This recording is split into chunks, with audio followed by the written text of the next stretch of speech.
Ladies and gentlemen, boys and girls, welcome to another episode of Honda Street Garage. Back at it again. We're working on the Project EJ1 here, getting it ready for a K-swap. However, I've still got a couple things left to do to the engine bay, and we're probably going to be scuffing it up a bit just to get it a little bit ready before he gets here. So one of the things that I've got to do is install this bracket here. The mounts that I'm using are from Hasport. What we have to do is we have to drill some holes here. So the mounts that I'm using are from Hasport. In my opinion, Hasport is the best mount you can get out there, bar none. They have the highest quality as far as comfortability and just all around practicality of use.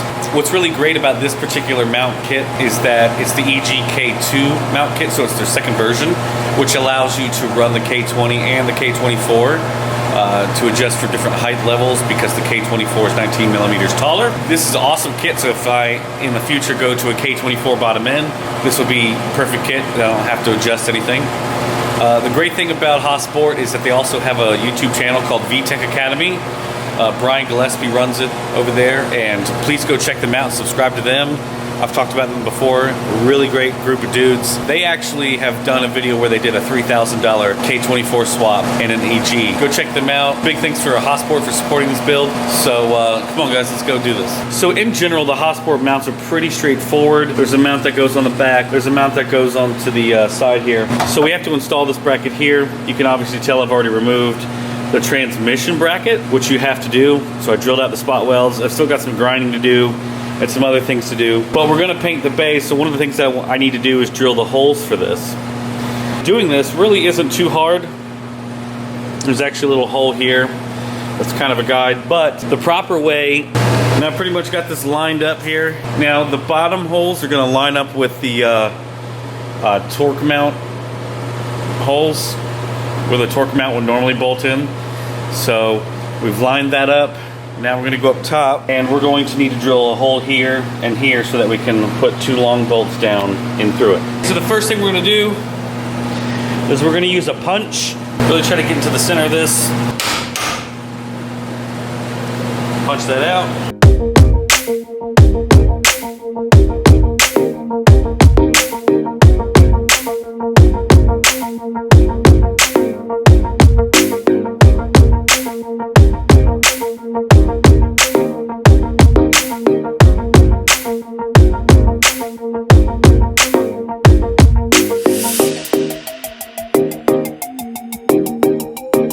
So now what we got to do is tighten these two down, but we're not going to do that until you know, the bay is all painted and everything. All right, so this part of the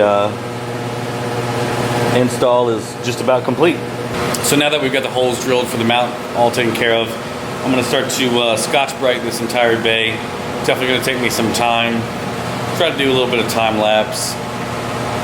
It's really kind of boring, honestly, but yeah.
Okay, as you can see, I've got the first little round of just scuffing going on. It's obviously not perfect.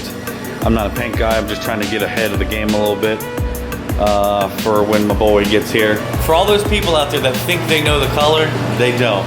Because, look at the car is white. The vinyl has been removed. And that is because I've gone with a whole new, basically color concept. And I've really given a lot of thought to this. So I'm gonna go ahead and say that this will not be green. FYI to all the people that think it's gonna be green, it will not be green at all. It will definitely be a different color. It will not be pink. It will not be close to pink. You know, stay tuned for what happens. I'll be dead honest with you. The color that I want to do and the paint that I want to do, part of the reason why I'm not saying anything is because it's still kind of up in the air. I'm not 100% sure if I'm gonna be able to get that. I was just kind of brainstorming and saying, hey, can I do this? We are going to spray it here. You know, it's gonna be kind of tricky, making sure that we kind of mask everything off and get everything out of here that's important. So that's the plan. So I went to film this and basically the camera wasn't recording. Duh. So all the footage of me drilling the feet off for the radiator and the AC condenser. So I basically had to drill these off the same way as I did the side mount over there. And then what I did was I mocked up the radiator stays. And what's really cool is that they use an Allen key, or they use an Allen bolt head, and you drill out the hole, a little rubber piece goes in there. And it's kind of hard to explain, but it has a little rubber piece that as you screw it in, it widens open. It basically creates a nice tight piece. It's nice and it's secured nice and tight, and they're just kind of mocked up in here for now. We're gonna have to remove them for paint anyway. So there's the radiator. So I just checked for the radiator clearance. So the radiator stay feet in place, but we will have to grind this little corner down, kind of like it is over here from the factory on this side. So what we're gonna do is we're gonna notch that out.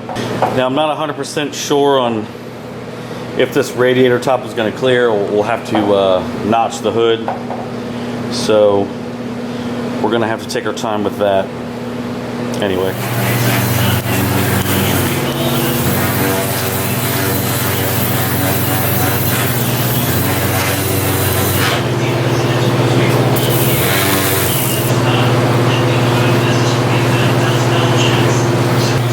So Hayes is here.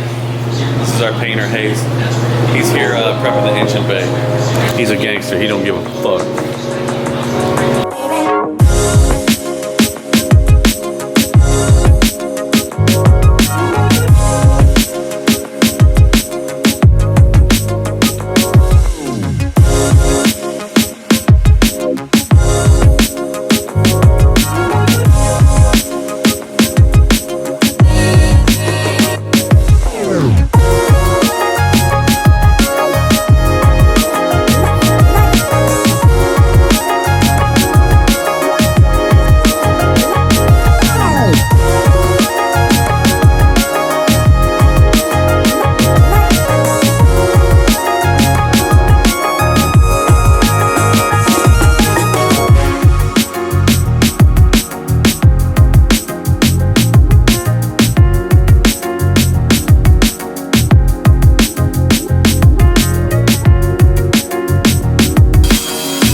What's left to do? Sand the primer and paint it. Sand the primer, paint it. You're not gonna tape it off? Right. So you gonna paint the mirror? Hey. Before I close this one out, I just want to say that I will be at the Chronicles 9 meet in Corona, California at the end of October. Look that up. I'm going to California, just like I did last year in towards the end of October. So thank you guys for watching. See you in the next one, and keep on living your dreams, people.